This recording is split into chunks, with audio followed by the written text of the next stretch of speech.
Students, I am doctor Nisha Pal, assistant professor, department of sociology, Harsh Vidya Mandir, PG college, Raisi, Haridwar.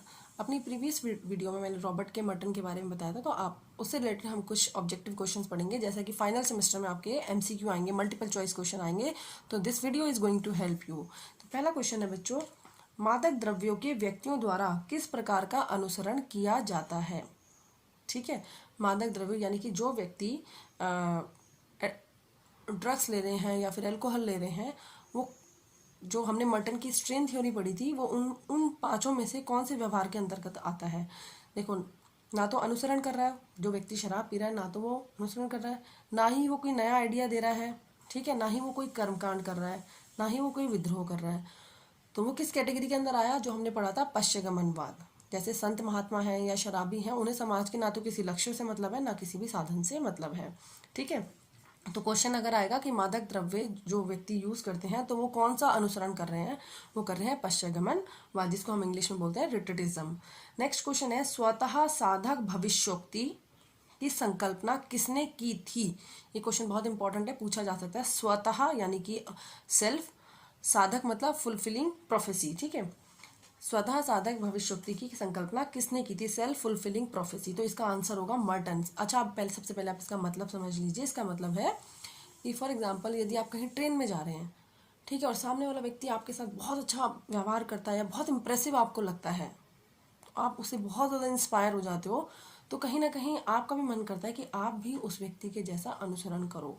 उसके व्यवहार को देख के आपके अंदर स्वतः एक उसके जैसा साधक बनने की, कि आप भविष्य में आप भी ऐसा व्यवहार करो। सपोज वो आपको बड़ा सात्विक लगा, तो आपके मन में भी ये भाव आएंगे कि मैं भी इसी तरीके का अनुसरण करूं, और फिर आप भी पूजा पाठ करने लगते हो या कुछ मतलब मीठा बोलने लगते हो, जो भी आपको उस व्यक्ति में अच्छा लगा आप भी वैसा ही फॉलो करते हो।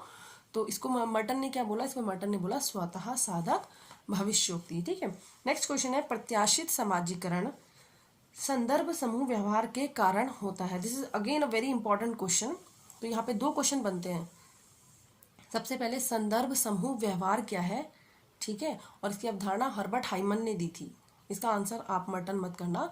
संदर्भ समूह व्यवहार की अवधारणा किसने दी थी, हर्बर्ट हाइमन ने दी थी। इसका मतलब क्या होता है, इसका मतलब होता है बच्चों, जिसे हम रेफरेंस ग्रुप भी बोलते हैं। इसका मतलब होता है यदि कोई व्यक्ति जो आपको बहुत अच्छा लगता है, बहुत ज़्यादा इंस्पायर करता है, या रोल मॉडल है या कोई आइकन है आपका, और आप उसके जैसा बनना चाहते हो, तो उसको हम क्या बोलते हैं, संदर्भ समूह व्यवहार। ठीक है, जैसे कि जब मेरा यूजीसी नेट क्वालिफाई नहीं हुआ था, बहुत तैयारी करती, नहीं हुआ क्लियर, तो जो व्यक्ति मेरे सामने आता था तो वो मुझे he feels like a God, he she feels like a God, है ना, कि मुझे तो वाह इसका नेट क्वालिफाइड है, ओ माय गॉड कैसे करा होगा, है ना।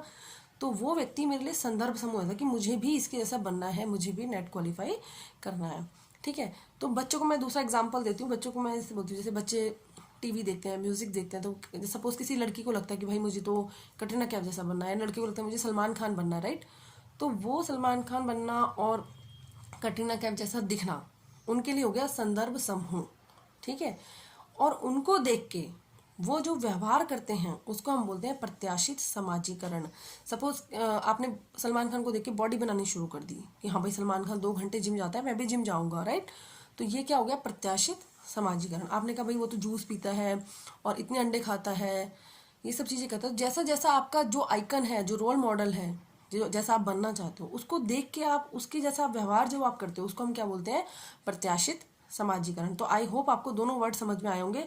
संदर्भ समूह व्यवहार जिसके जैसा आप बनना चाहते हो, और प्रत्याशित समाजीकरण उसको बनने के लिए आप जो भी व्यवहार करते हो उसको हम प्रत्याशित समाजीकरण बोलते हैं। ठीक है, तो हर्बर्ट हाइमन ने दी थी संदर्भ समूह की अवधारणा, और प्रत्याशित समाजीकरण की अवधारणा दी थी रॉबर्ट किंग मर्टन ने।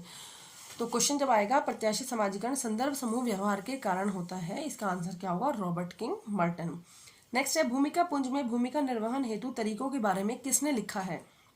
भूमिका पुंज की बात मैंने आपको प्रीवियस वीडियो में समझा दी थी। रोल सेट क्या होता है कि व्यक्ति एक है, पद भी एक है, पर उस पद पे रहते हुए उसका व्यवहार सबके साथ अलग अलग है। You can say like set, behaviour set. Okay, teachers, एक टीचर है, उसका स्टूडेंट्स के साथ आपने देखा भी होगा, जैसे एज अ टीचर हमारा बिहेवियर आपके साथ अलग होता है, लेकिन जो हमारे स्टाफ के अदर टीचर्स हैं उनके साथ हमारा बिहेवियर अलग होता है। तो उसको हम क्या बोलते हैं, भूमिका पुंज बोलते हैं। ठीक है, एक ही परिस्थिति में रहते हुए अलग अलग व्यवहार करना।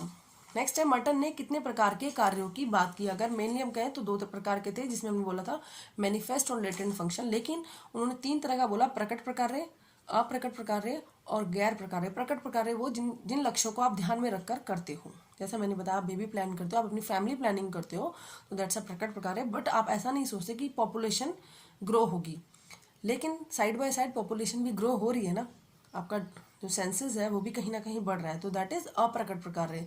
और गैर प्रकट प्रकार्य होते हैं जो ना प्रकट में हो ना अप्रकट में हो, जो ना बहुत अच्छे हो ना जो बहुत ज़्यादा जिनका प्रभाव पड़ता हो। ओके, अच्छा नेक्स्ट है मर्टन के अनुसार अप्रकट प्रकार्य होते हैं।